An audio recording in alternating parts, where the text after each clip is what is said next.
Shalom, selamat pagi.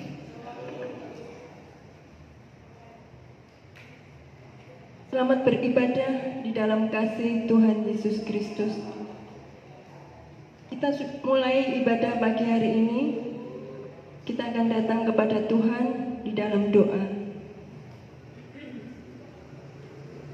Kami bersyukur ya Tuhan untuk kesempatan pagi hari ini. Dengan kekuatan kesehatan yang Tuhan berikan, kami dapat datang ke rumah Tuhan untuk beribadah kepada Tuhan. Terima kasih untuk pemeliharaan Tuhan selama 1 minggu ini. Tuhan sudah menolong kehidupan kami. Tuhan memberi kami kekuatan, kesehatan, terlebih anugerah nafas hidup yang Tuhan masih berikan kepada kami. Terima kasih Bapa di surga. Tuhan persiapkan hati kami untuk datang kepada Tuhan di dalam ibadah pagi hari ini. Kami akan memuji membesarkan nama Tuhan, karena Engkaulah Tuhan yang layak kami tinggikan. Terpujilah Engkau Bapa di surga. Di dalam nama Tuhan Yesus Kristus kami sudah berdoa. Haleluya. Amin. Pemazmur mengatakan, langit menceritakan kemuliaan Tuhan, cakrawala menceritakan perbuatan tangannya. Hari meneruskan berita itu kepada hari, dan malam meneruskan perbuatan tangannya itu kepada malam. Ajaib dan besarlah karyamu.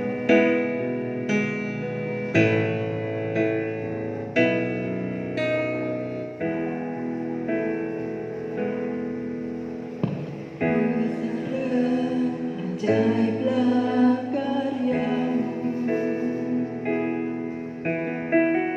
adil dan benarlah jalanmu. Raja segala bangsa yang maha kuasa,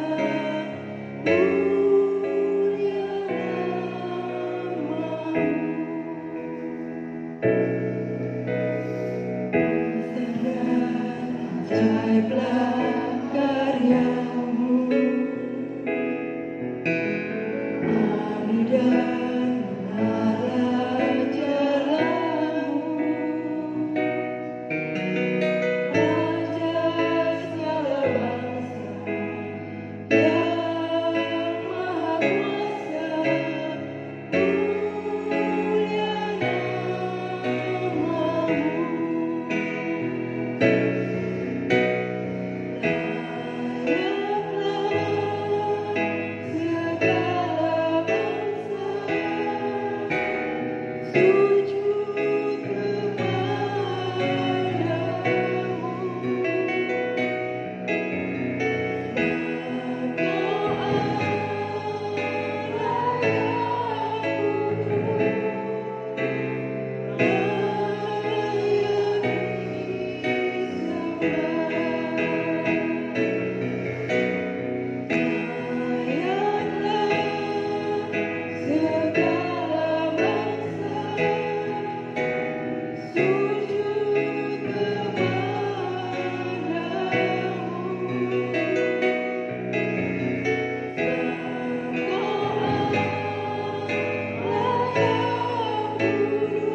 Engkaulah Tuhan Yesus yang adalah Allah.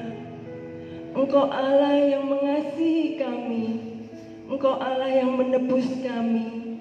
Engkau Allah yang menyelamatkan kami. Kami bersyukur memiliki Allah seperti Engkau. Kami bersyukur memiliki Allah yang tidak pernah meninggalkan kami. Engkau begitu besar dan ajaib di dalam kehidupan kami, ya Tuhan. Engkau begitu dahsyat di dalam kehidupan kami. Kami mengasihi Engkau karena Engkau terlebih dahulu mengasihi kami, ya Tuhan. Kami bersyukur memiliki Allah seperti Engkau. Terima kasih ya Tuhan.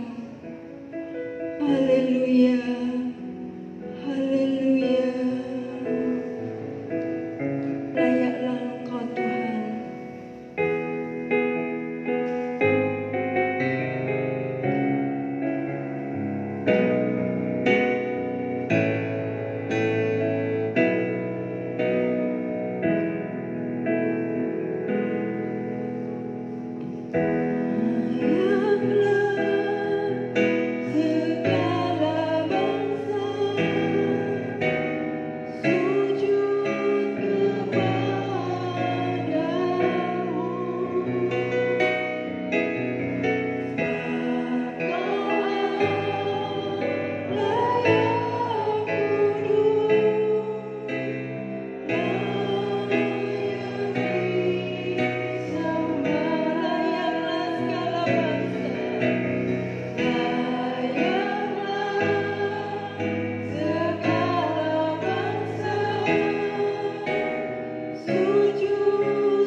Negara kita sudah 75 tahun merdeka.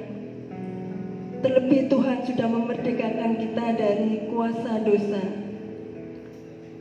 Sebagai anak bangsa yang adalah anak-anak Allah, kita wajib berdoa bagi negara dan bangsa ini supaya Indonesia penuh kemuliaan Tuhan.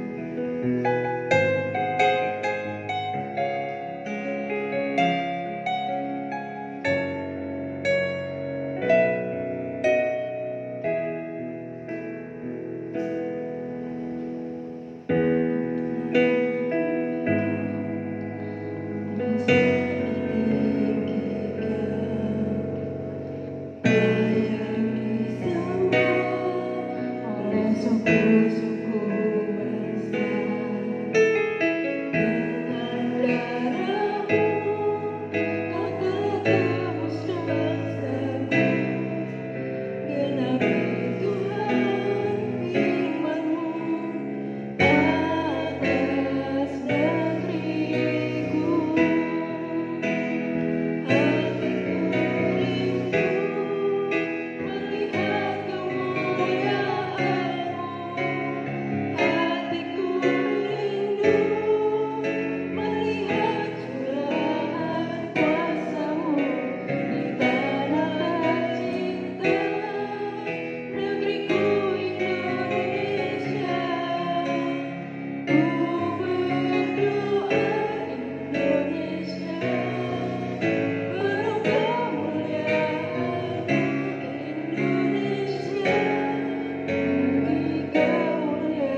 oleh suku-suku bangsa.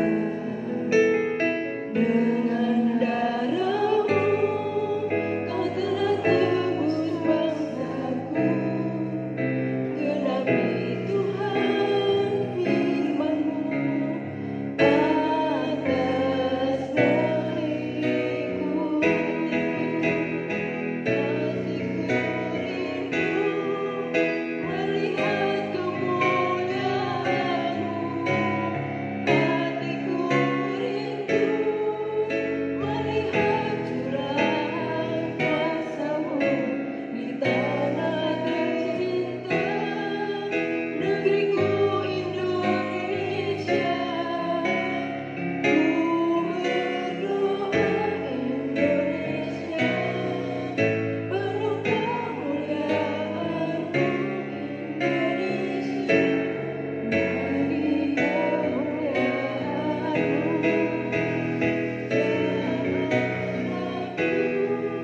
Nyatakan kemuliaan-Mu, ya Allahku.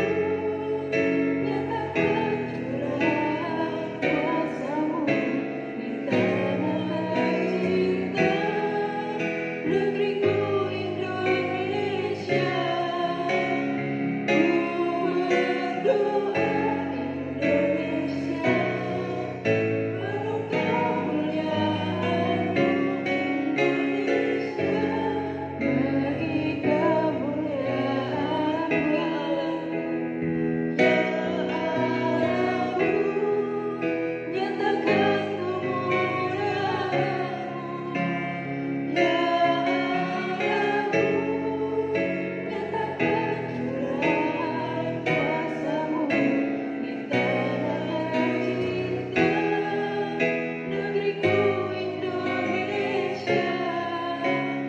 Ku berdoa Indonesia, penuh kemuliaan-Mu Indonesia, bagi kemuliaan-Mu ya Allahku. Ya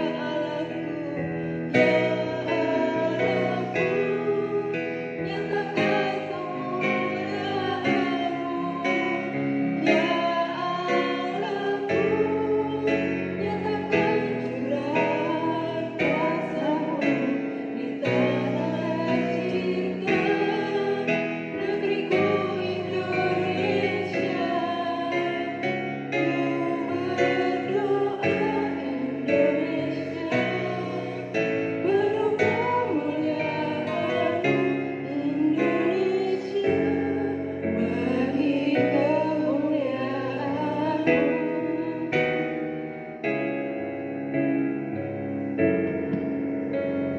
Makasih ya Tuhan, inilah kerinduan kami bagi negeri kami ya Tuhan yang saat ini di dalam menghadapi sakit. Tuhan mohon belas kasih Tuhan untuk negeri ini segera sembuh dari pandemi ini. Tuhan memberkati seluruh anak-anak Tuhan. Sebentar kami akan mendengarkan bagian berkat firman Tuhan. Kami tahu Tuhan, satu-satunya yang kami andalkan di dalam kehidupan kami hanyalah Engkau Tuhan Yesus.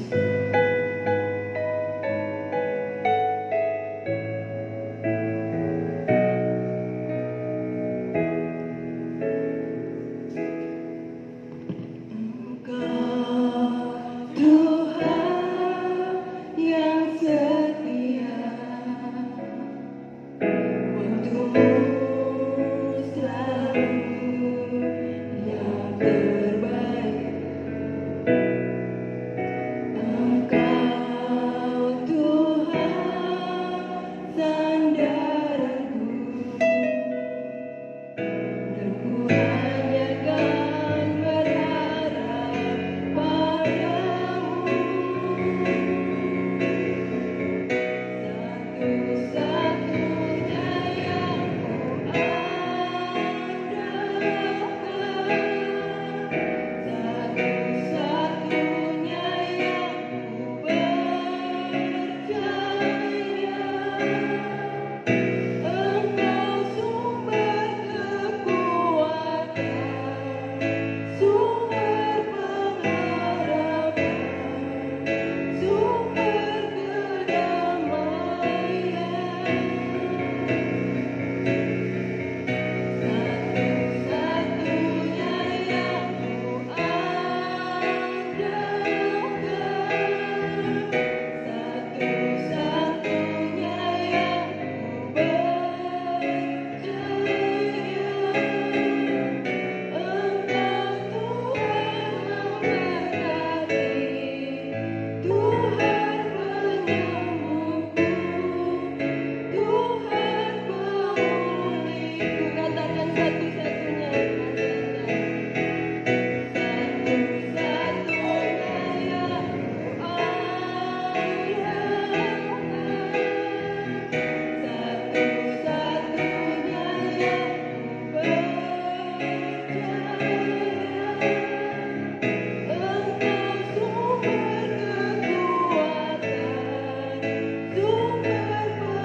firman Tuhan yang akan disampaikan oleh hambanya.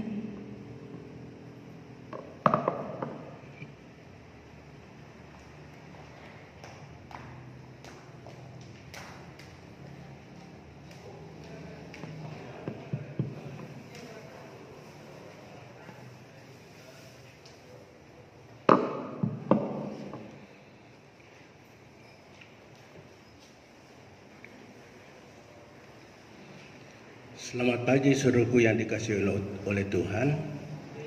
Selamat sehat dalam berkat Tuhan. Oleh kemurahan Tuhan, kita kembali akan mendengarkan sebagian firman Tuhan sebagai makanan bagi jiwa dan roh kita. Saudaraku, pada pagi hari ini kita akan ungkap dan renungkan firman Tuhan yang terambil di dalam Markus 8 ayat 27 sampai ayat yang ke-30. Adapun judulnya ialah Unggulan Sang Mesias. Markus 8 ayat 27 sampai 30. Markus 8 ayat yang ke-27 sampai yang ke-30, demikianlah bunyi firman Tuhan. Kemudian Yesus beserta murid-muridnya berangkat ke kampung-kampung di sekitar Kaisarea Filipi. Di tengah jalan ia bertanya kepada murid-muridnya, katanya, "Kata orang, siapakah aku ini?" Jawab mereka, "Ada yang mengatakan Yohanes Pembaptis, ada juga yang mengatakan Elia, ada pula yang mengatakan seorang dari para nabi." Ia bertanya kepada mereka, "Tetapi apa katamu? Siapakah aku ini?" Maka jawab Petrus, "Engkau adalah Mesias." Lalu Yesus melarang mereka dengan keras supaya jangan memberitahukan kepada siapapun tentang Dia. Amin. Saudaraku yang dikasihi oleh Tuhan, renungan kita pada pagi hari ini sangat penting. Seluruh Alkitab itu penting, tetapi ini diawali dengan dasar yang sangat penting. Sebab tanpa kita mengenal Tuhan, tidak mungkin kita percaya kepadanya. Tanpa kita mengenal Tuhan, tidak mungkin kita mencari Tuhan. Tanpa kita mengenal Tuhan, tidak mungkin kita mempermuliakan namanya. Nah, itu sebabnya saudaraku, kalau hidup kita ini mau menjadi orang yang percaya, senantiasa mencari Tuhan, kemudian mau mempermuliakan nama Tuhan, kita perlu mengenal siapa Dia.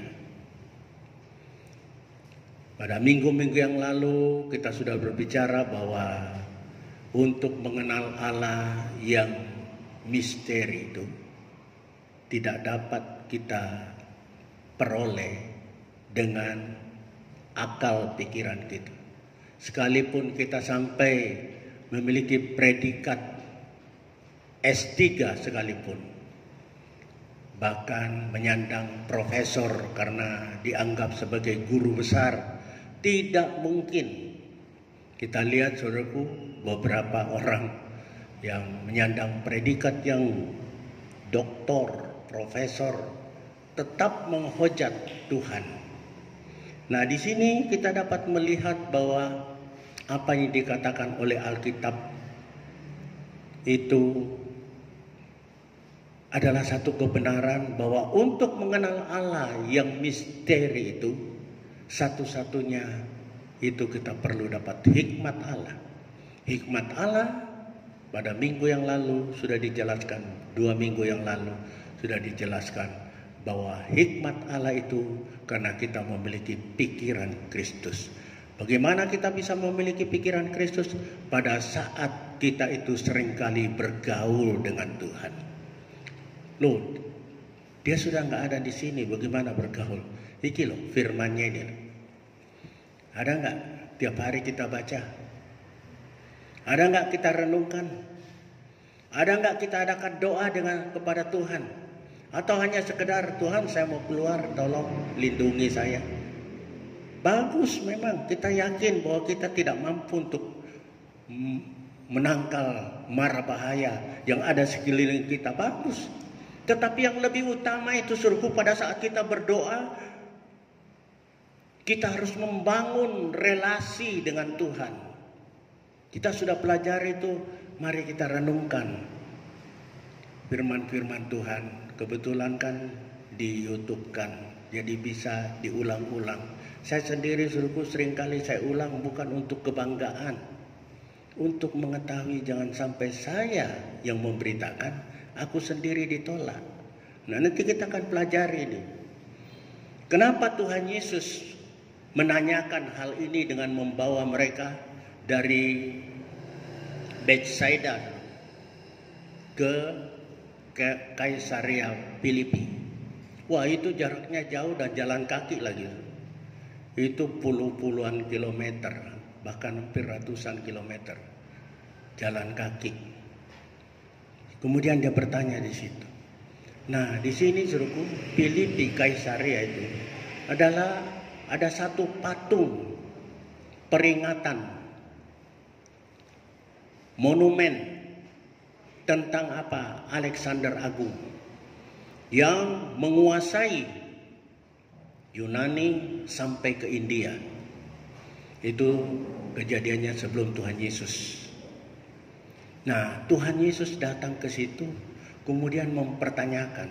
Ini ada satu pribadi yang oleh orang Filipi Kaisarea itu sangat diagung-agungkan. Tuhan bertanya, ternyata murid-muridnya dan orang Yahudi, pandangan orang Yahudi masih genah walaupun belum sempurna. Dia tidak compare pemimpin politik itu dengan pemimpin rohani. Mereka masih menganggap pemimpin rohani lebih tinggi daripada pemimpin politik. Sebab pemimpin politik itu banyak intrik-intriknya. Banyak pat gulipat di dalam. Nah, itu sebabnya pada saat Tuhan Yesus bertanya kepada murid-muridnya di tempat itu, mereka tidak mengatakan engkau itu adalah raja yang lebih besar daripada Alexander Agung, tetapi dia compare, bahkan menyamakan Tuhan Yesus. Ya, bagian orang Yahudi, bahkan sampai saat ini orang-orang Yahudi yang belum terima Tuhan Yesus dan orang-orang di luar Tuhan Yesus itu menganggap Tuhan Yesus itu tidak lebih daripada seorang nabi. Bahkan orang Kristen, ya, saksi Yehova, saksi Yahweh, Unitarian, Kristen liberal, itu tidak mengenal Tuhan Yesus. Dia menganggap Tuhan Yesus ini hanya sebagai suatu orang yang memang terbaik dari manusia. Nah, orang Yahudi sudah mendekati, ya, dia menganggap apa? Oh, Yohanes Pembaptis.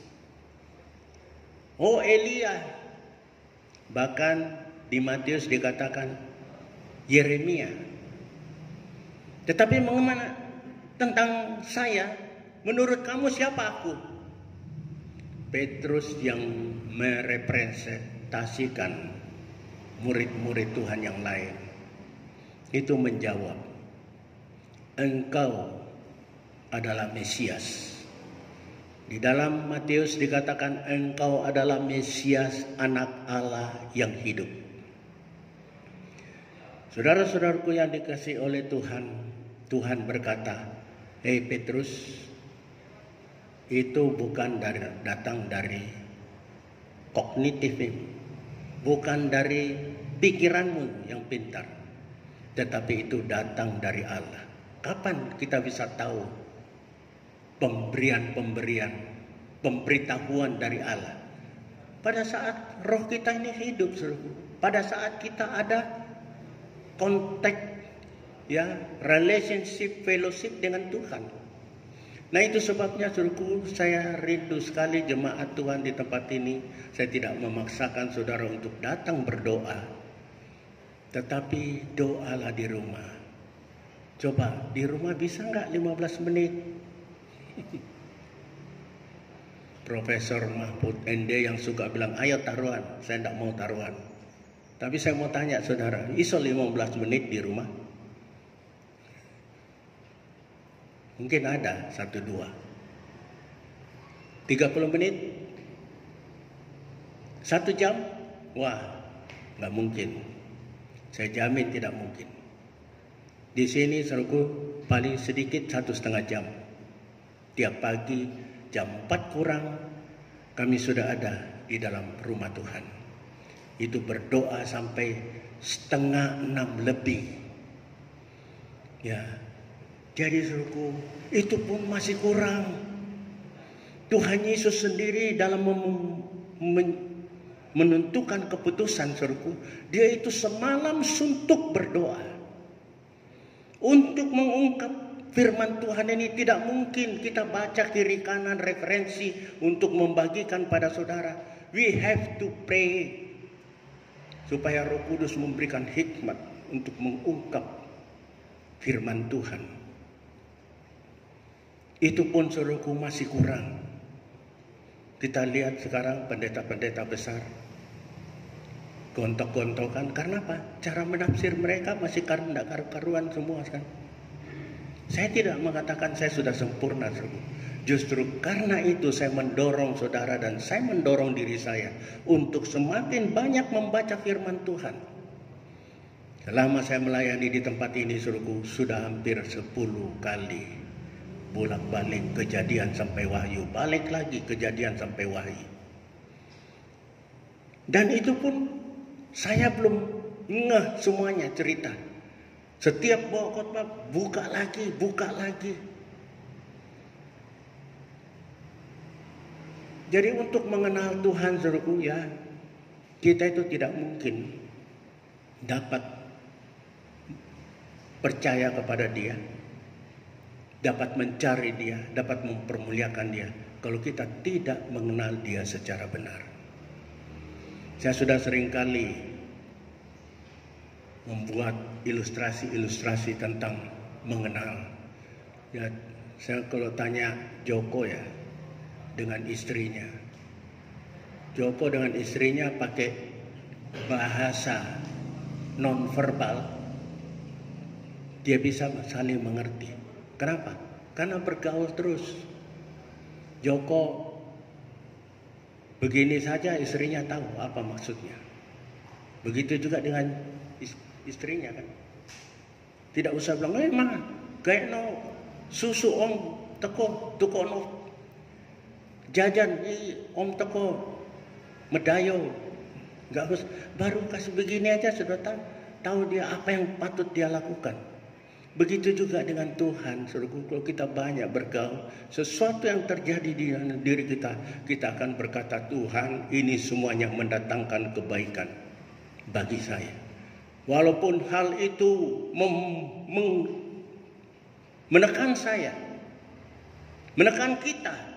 Kalau kita dekat kepada Tuhan, kita tahu ini mendatangkan kebaikan bagi saya.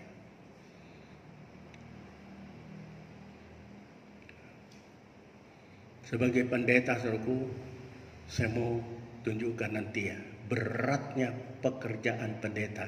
Itu sebabnya kalian itu harus mendukung, paling tidak kalau tidak di dalam kegiatan doa. Doa supaya pendetamu itu bisa memberikan makanan-makanan yang segar. Kita lihat sekarang orang, saya dikirimi, saudaraku, untuk saya mau tonton ya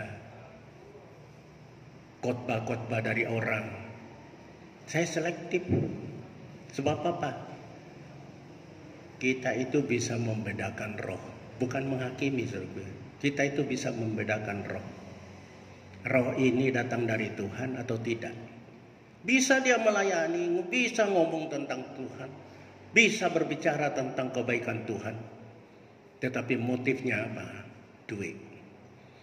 Tuhan sudah mempertentangkan itu, duit dengan mamon, dengan Tuhan. Nah, sekarang kita lihat gereja-gereja sekarang dipenuhi dengan keinginan-keinginan, dan kita lihat pengkhotbah besar yang memiliki jemaat yang luar biasa, itu motivasinya ke sana. Dan menurut penelitian, mereka itu adalah hamba-hamba Tuhan yang tidak berkenan di hadapan Tuhan. Bukan saya, ini penelitian dari kelompok-kelompok yang ingin firman Tuhan ini murni. Jadi kita melihat, bertanya, siapa? Yohanes Pembaptis. Siapa menurut mereka? Elia. Siapa menurut mereka Tuhan itu? Yeremia. Nah, mari kita lihat siapa Yeremia.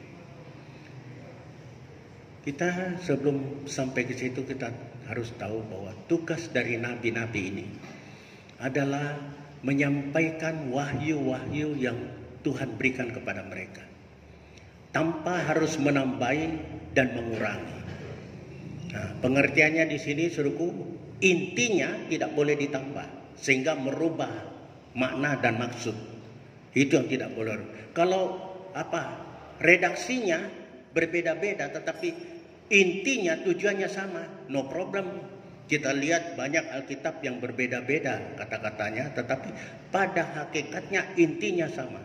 Jadi nabi-nabi itu diberikan wahyu oleh Tuhan untuk disampaikan wahyu itu kepada umatnya. Dan apa yang terjadi, saudaraku, untuk menyampaikan ini penuh dengan resiko. Itu sebabnya saya katakan, saudaraku, hamba Tuhan bukan nabi, tetapi melakukan tugas-tugas nabi. Bukan nabi kami ini, ya, bukan rasul kita. Kami ini dibawa, tetapi menyampaikan apa-apa yang disampaikan oleh nabi. Jadi kalau suruhku ada di dalam gereja yang berkata, Tuhan berkata kepada saya, wah itu nyesat sudah. Sesat, saya katakan sesat, di atas sini saya katakan. Ini sudah lengkap. Saya belajar suruhku dari Alkitab pengurus-pengurus Alkitab LAI. Saudara baca di YouTube, lihat di YouTube, suruhku, itu ada berseri. Bagaimana mereka makan berkata, kalau ada yang mengatakan ini palsu, kami bukan menantang, terbuka untuk memperbaiki dengan catatan betul-betul data itu otentik dan valid. Bersedia dibuka. Jadi kalau ada orang yang sudah berkata, Tuhan berkata kepadaku, Tuhan membawa aku ke surga, saya katakan, suruhku, ini sudah menyesatkan. Rasul Paulus sendiri, suruhku, dibawa ke tingkat yang ketiga dari langit, tidak bicara apa-apa dia. Di sana begini-begini loh, nggak ada. Dan itu tidak akan membuat orang berubah cerita itu. Itu sebabnya Rasul Paulus tidak ceritakan.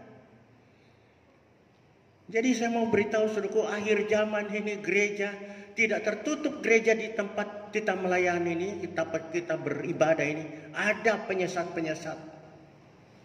Itu sebabnya harus banyak menjalin hubungan dengan Tuhan supaya tidak disesatkan.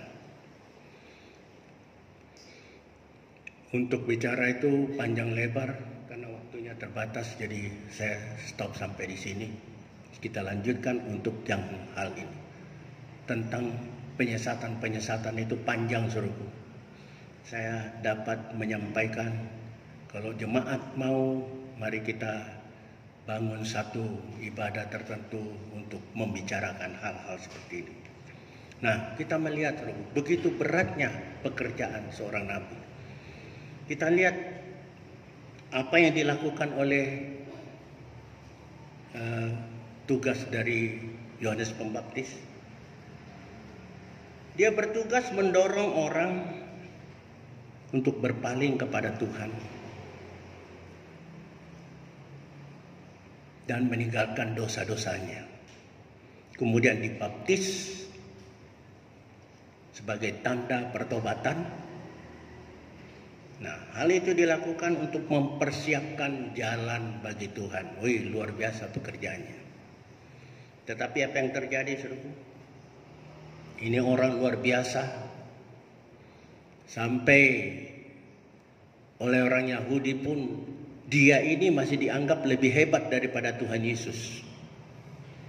Tapi dia mengatakan, aduh, aku ini membaptis dengan air. Dia yang akan datang itu, yang ada di tengah-tengah saudara itu, akan membaptis kalian dengan roh. Membuka tali kasutnya saja, aku tidak layak. Dialah yang menghapus dosa dunia. Wah, luar biasa. Tetapi pada saat dia ditangkap, apa yang terjadi? Dia pergi tanya. Dia sudah berbicara tentang Tuhan Yesus, ditangkap, dimasukkan penjara. Karena apa? Dia menegur Herodes yang mengambil istri dari saudaranya. Istrinya itu namanya Herodias, saudaranya Herodes itu namanya Filipus. Herodes gak enak hati, mau dibunuh, tetapi takut sama orang Israel, makanya dipenjara. Satu saat, saudaraku, dalam penjara dia bilang, oh Sose, katanya dia ini Mesias, aku masa dibiarkan begini, dibiarkan mati begini. Takonono, apakah saya perlu menunggu orang lain atau kamu? Kalau kamu, yo bebaskan dong aku. Kira-kira bahasa Jombangnya begitu. Tapi Tuhan berkata, beritahu dia, yang buta melihat, yang timpang berjalan, tuli mendengar. Saudara-saudara yang dikasihi oleh Tuhan, kita dapat melayani Tuhan pada saat kita kedesak, iman kita rontok. Why? Kita tidak mengenal Dia secara benar. Ya, kita tidak mengenal Dia secara benar. Saya tidak mengatakan nabi-nabi ini nabi aja kayak begitu, apalagi aku. Untuk excuse, tunggu dulu. Kita lanjut ke Elia. Elia ini ditugasin untuk menobatkan kerajaan utara yang dipimpin oleh Raja Ahab. Nah, kerajaan utara ini betul-betul oleh karena Isabel, istri Ahab itu, mendorong mereka untuk menyembah nabi-nabi Baal. Nah, mereka mulai melihat hal yang kelihatan kok. Apalagi istri raja, permaisur yang menyuruh. Sudah. Akibatnya apa, saudara? Elia tidak goyah. Ya, dia tahan hujan turun. Kemudian supaya apa? Supaya orang Israel Samaria ini melihat, luar biasa Tuhan. Tidak juga kunjung. Nah, kemudian dikumpulkanlah. Nabi Elia ini berpikir, wah ini kalau saya bunuh semua, pasti bangsa Israel ini akan kembali dan bertobat kepada Tuhan. Akhirnya dia katakan, ayo kita mau tunjukkan mana Allah yang benar. Allah dari dewa-dewa Baal ini ataukah Allah Yehova ya yang kami sembah. Tuhan YHWH. Mereka adakan, dia katakan, ayo kamu dulu adakan persembahan. Kalau memang ada api turun untuk membakar persembahan ini, berarti Dewa Baal itu adalah Allah yang benar. Lakukan, tidak bisa. Ayo kurang kencang. Teriak-teriak itu. Saudaraku, gereja sekarang, maaf ya, di kalangan karismatik. Gemeteran, kerasukan apa? Roh Kudus itu adalah tertib ya, saudaraku. Ingat ya, Roh Kudus itu tertib. Kita tidak tahu apa yang terjadi pada saat di loteng. Di loteng sana, saudara pikir caruk maruk itu? Tidak. Mereka berbicara sampai pendengar-pendengar itu tahu apa yang dikatakan ini. Bukan kacau balau, saudaraku. Ini gereja sekarang sudah banyak dimasuki oleh roh setan.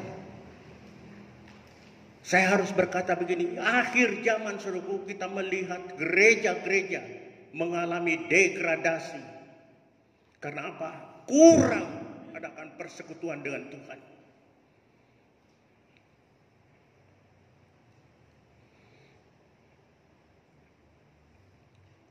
Tidak terjadi. Kemudian Elia bilang, giliranku. Dia menyusun lagi mezbah itu. Dia taruh persembahan di atas. Disiram bensin. Iya, banyu. Tutup bensin, saudaraku, banyu disiram. Api dari langit menjilat air itu dan membakar persembahan. Dan 400 nabi-nabi Baal dibasmi oleh Elia. Kedengaran suaminya Ahab bilang, si Elia bunuh loh nabi-nabi. Jangan ngomong ya, kalau nyawa Elia tidak sama dengan salah satu dari nabi itu, jangan panggil, ojo nyelok jenengku, Isabel. Itu saya pakai bahasa Jombang juga. Ketakutan dia. Ini nabi ketakutan. Dia lari. Lalu dia katakan, lebih baik aku mati. Ngapain kamu di sini? Ada malaikat Tuhan datang padanya, ngapain kamu di sini? Aku sudah kerja keras loh. Tapi coba lihat ini, Tuhan gak tolong. Aku dikejar-kejar mau dibunuh. Takut mati. Oke. Urapi Elisa untuk menggantikan engkau. Yang ketiga, di Markus tidak disebut, tetapi di Matius disebut Yeremia. Yeremia juga ini adalah nabi yang luar biasa. Sampai ditempeleng, dimasukkan dalam sumur. Tetap dia tidak goyah. Dia menceritakan karena bangsa ini keras tengkuk, terus tidak mau bertobat. Dia lebih mengandalkan bukan Tuhan tetapi Mesir dan Asyur. Dan dia juga menyembah kepada dewa-dewa bangsa ini. Akhirnya dia menubuatkan untuk mereka ini akan dibuang di Babel selama 70 tahun. Dia mengalami penderitaan. Apa yang terjadi, saudaraku? Dia ngomong, Tuhan, coba saudara baca ya di dalam Yeremia 15. Kalau yang lain mungkin sudah saudara tahu, jadi saya tidak sebutkan, tapi ada tercatat, baca di rumah yang ayat-ayat itu. Nah, ini saya mau Yeremia 15 ayat yang ke-10. Itu tolong dibaca. Yeremia 15 ayat yang ke-10. Demikianlah bunyi firman Tuhan. Celaka aku, ya ibuku, bahwa engkau melahirkan aku, seorang yang menjadi buah perbantahan dan buah percederaan bagi seluruh negeri. Aku bukan orang yang menghutangkan ataupun orang yang menghutang kepada siapapun, tetapi mereka semuanya mengutuki aku. Yeremia 15 ayat 10. Yeremia 20 ayat 7.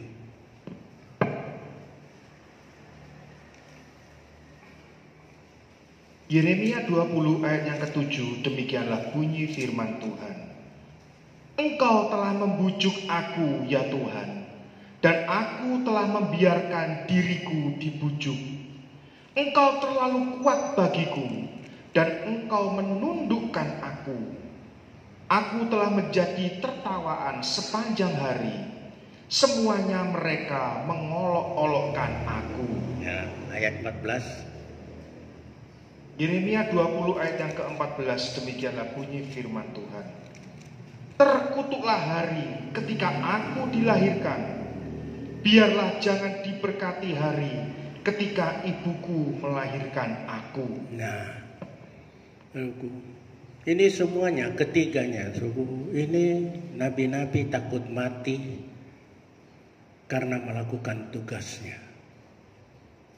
Karena melakukan tugasnya ini, mereka semua takut mati. Yohanes di dalam penjara, dia pikir pasti aku dibunuh. Coba tanya dia, butuh gak cari orang lain atau kamu yang akan membebaskan aku supaya aku gak mati? Begitu juga Elia sampai lari. Saudaraku, dari Samaria, saudaraku, itu lari ke daerah Horeb, Gunung Horeb. Itu jauhnya bukan main. Saking takutnya mati. Begitu juga ini. Dikatakan lebih baik aku gak lahir lah. Kenapa? Matinya harus menanggung mati karena melayani, menyampaikan wahyu-wahyu Tuhan. Ya, nah, kembali saya katakan tadi. Ini bukan excuse. Nabi kayak ngene, jadi tidak usahlah kita kudus-kudus benar. Tuhan berkata di dalam Matius 5 ayat 48, hendaklah engkau sempurna sama seperti Bapa sempurna. Standar kita itu. Jadi orang Kristen harus memiliki standar sama seperti Tuhan, tetapi bukan Tuhan.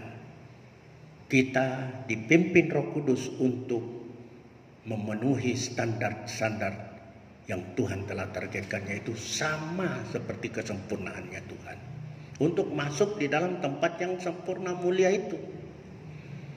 Jadi suruhku yang dikasih oleh Tuhan, jangan kita pakai ini sebagai excuse.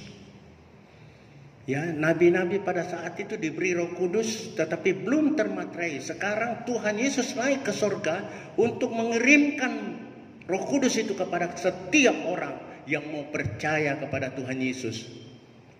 Dia akan memimpin kita supaya kita itu mengeluarkan buah roh, ya, yang dapat mengasihi sesama kita dan mempermuliakan nama Tuhan.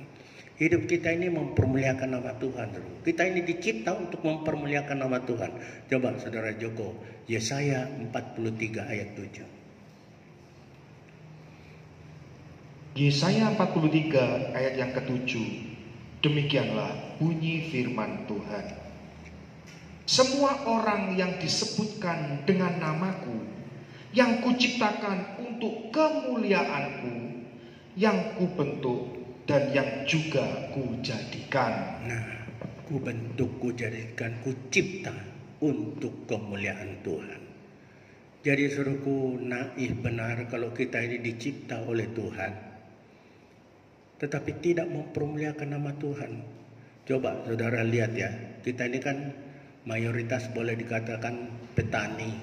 Soalnya kita ini berada di wilayah pertanian, agriculture.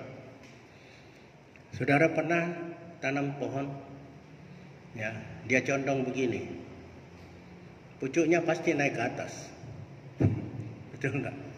Di sini dapat kita melihat. Mungkin itu alat, tetapi secara ini kita dapat melihat ini tanaman saja yang enggak punya nyawa. Ini tahu siapa yang menciptakan dia. Burung-burung pagi-pagi, siu-siu mempermuliakan nama Tuhan. Kita ini diciptakan enggak mempermuliakan nama Tuhan, menghujat sesama manusia. Kita itu tidak senang dengan karakter seseorang ya, tetapi mengasihi jiwanya. Kita harus begitu, saudaraku. Itu sebabnya Tuhan berkata, kasihilah musuhmu. Memang musuh itu tidak sejalan dengan iman kita. Musuh itu. Tetapi kita mengasihi nyawa orang itu, jiwa orang itu. Nah, di sini dapat kita melihat, saudaraku, bahwa apa-apa melayani Tuhan berbeda karakternya Allah sendiri. Kita lihat dulu. Ketika Tuhan Yesus bertanya kepada muridnya, siapakah aku? Tentang muridnya tahu siapa dia. Engkau adalah Mesias, anak Allah. Mereka bisa tahu, karena apa? Mereka bergaul dengan Tuhan. Ya, belum sempurna pengetahuannya, tetapi paling tidak sudah mendekati. Nah, saudaraku, kalau kita ini mau, itu sebabnya pada saat Petrus sudah mengatakan begitu, kalau di Matius, Petrus mendapat award dari Tuhan, apresiasi dari Tuhan, sehingga dikatakan, engkau Petrus, Kefas, batu karang. Aku akan membangun gerejaku, jemaatku di atas iman seperti ini. Karena yang memberikan itu adalah Allah. Nah, saudaraku, Tuhan memberikan apresiasi kepada mereka yang mau bergaul dan mengenal akan Tuhan.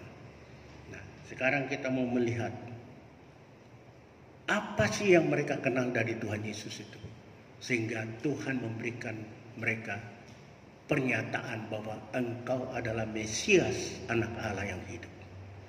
Mereka mengenal Tuhan itu, bahwa Tuhan itu mau agar orang yang mengenal Dia itu, ya, dia tidak suka pencitraan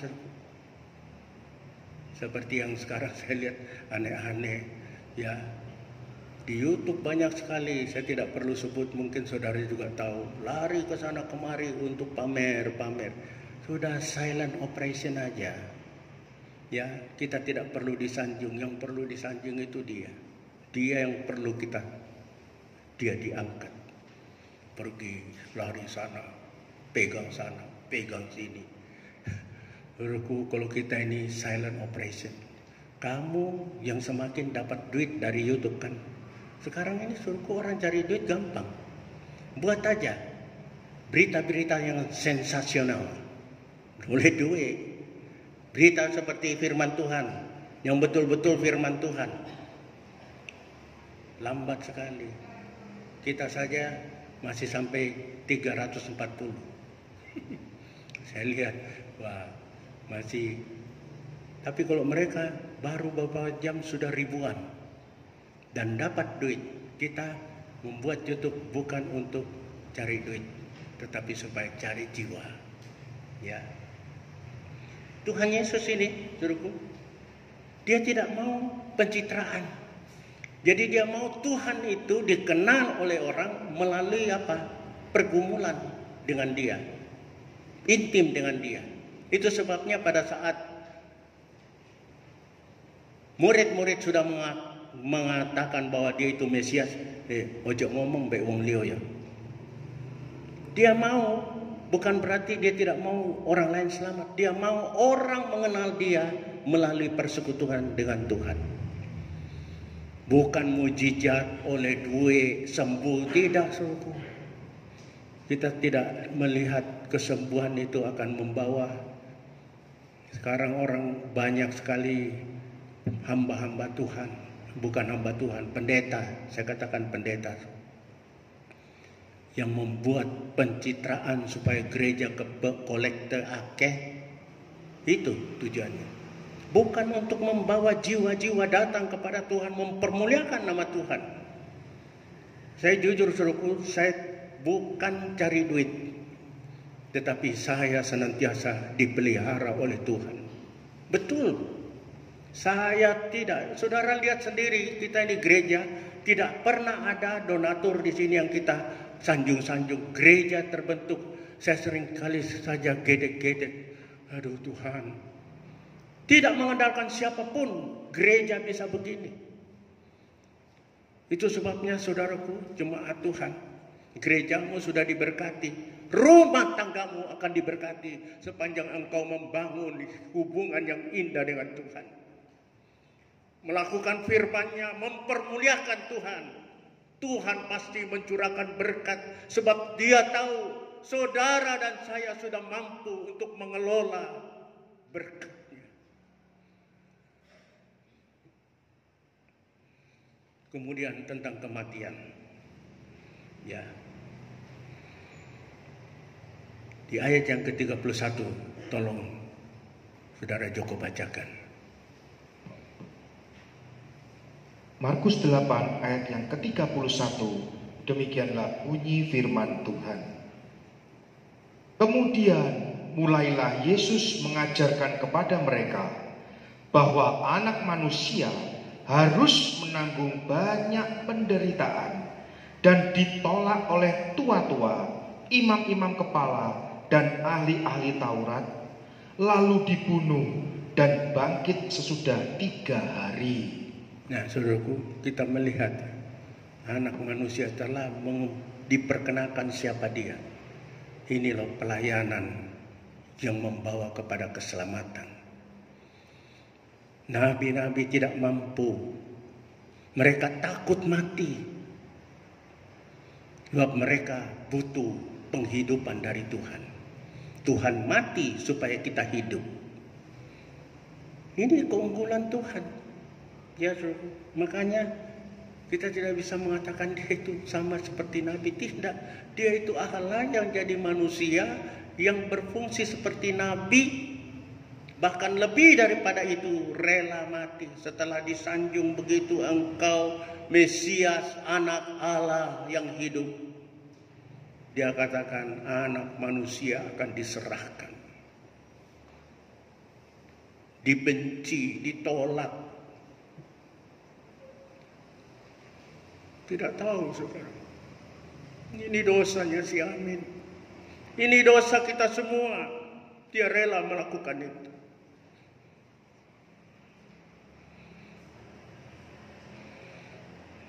Tuhan mau yang ketiga, saudara. Kehendak Bapa itu lebih utama daripada kehendakmu. Ayat yang ke-33. Markus 8 ayat yang ke-33, demikianlah bunyi firman Tuhan. Maka berpalinglah Yesus dan sambil memandang murid-muridnya, ia memarahi Petrus. Katanya, "Enyalah iblis, sebab engkau bukan memikirkan apa yang dipikirkan Allah, melainkan apa yang dipikirkan manusia." Nah, yang dipikirkan Allah, anakku, aku serahkan engkau untuk mati di salib. Gantikan mereka-mereka yang kau kasihi dan aku kasihi. Luar biasa kasih Tuhan. Dia utamakan kepentingan, kemauan Bapa, kehendak Bapa. Let thy will be done, Lord. Biarlah kehendakmu jadi, Bapakku.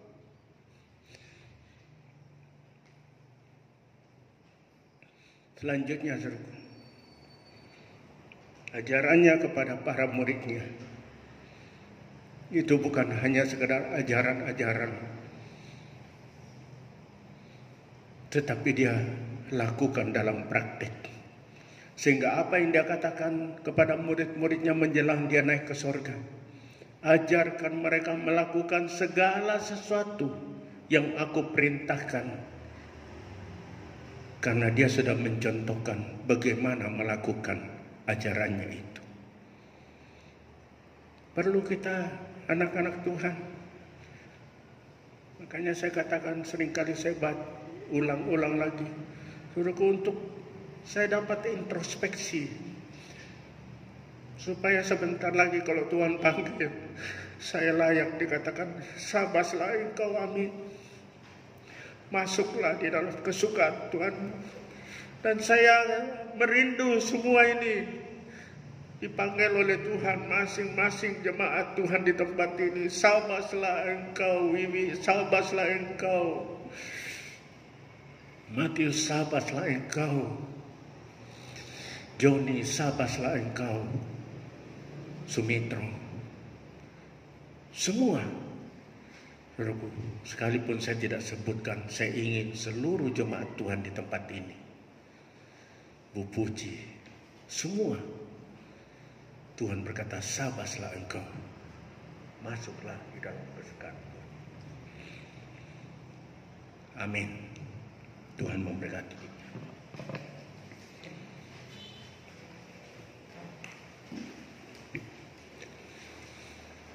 Mari kita tunduk kepala.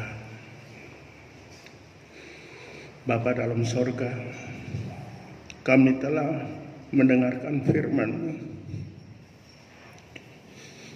Begitu unggul Engkau Tuhan Allah, merendahkan diri untuk mengajar kami juga merendah, menjadi manusia, bahkan menjadi hamba, rela mati disalib untuk menebus dosa-dosa kami. Tidak ada yang dapat membandingi Engkau Tuhan. Engkaulah Allah penebus kami, pencipta langit dan bumi, dan pencipta kami semuanya. Kepadamu-lah kami harus mempermuliakan nama-Mu. Biarlah firman Tuhan yang telah hamba sampaikan dengan segala keterbatasan hamba, Roh Kudus, Guru Agung, akan menjelaskan lebih jauh agar firman Tuhan ini menjadi rema di dalam kehidupan anak-anak Tuhan. Bapa, hamba berdoa untuk bangsa dan negara kami, di mana Tuhan telah memerdekakan mereka dari kungkungan imperialis. Tetapi hamba dengan seluruh jemaat memohon Tuhan untuk memerdekakan mereka dari kuasa maut, kuasa dosa, kuasa dari iblis. Tuhan telah mati di atas kayu salib menebus kami. Biarlah kami tidak kembali lagi sama seperti orang Israel yang seringkali ingin kembali ke Mesir untuk diperbudak.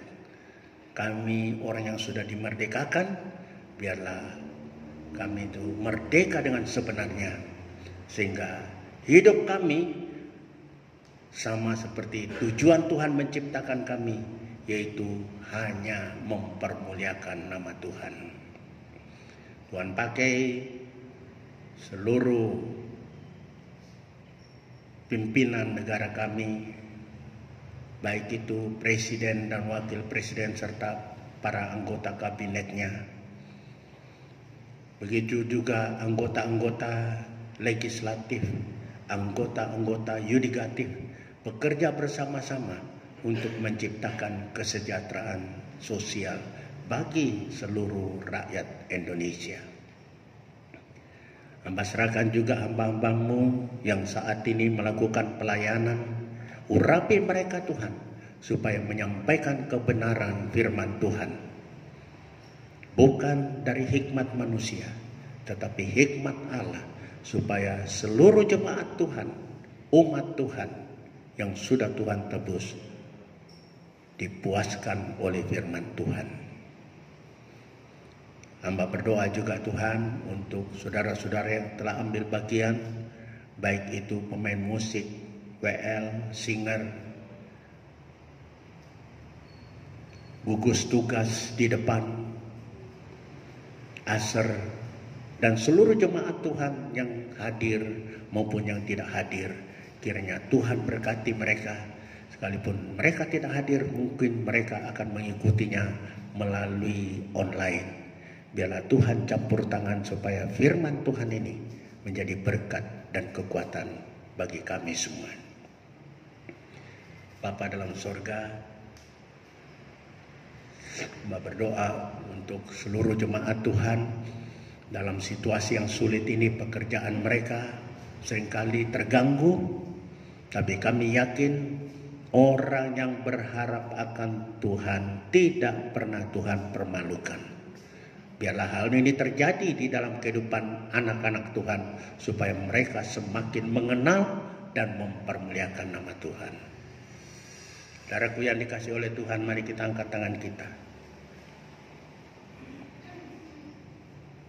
Tuhan mengasihi dan memberkati saudara. Tuhan menyinari saudara dengan wajahnya dan memberikan kasih karunia. Tuhan menghadapkan wajahnya dan memberikan damai sejahtera.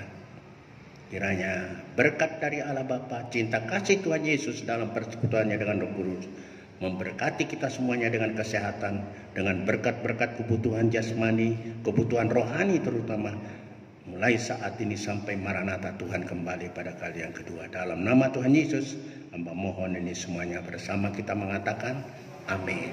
Selamat siang, Tuhan memberkati kita.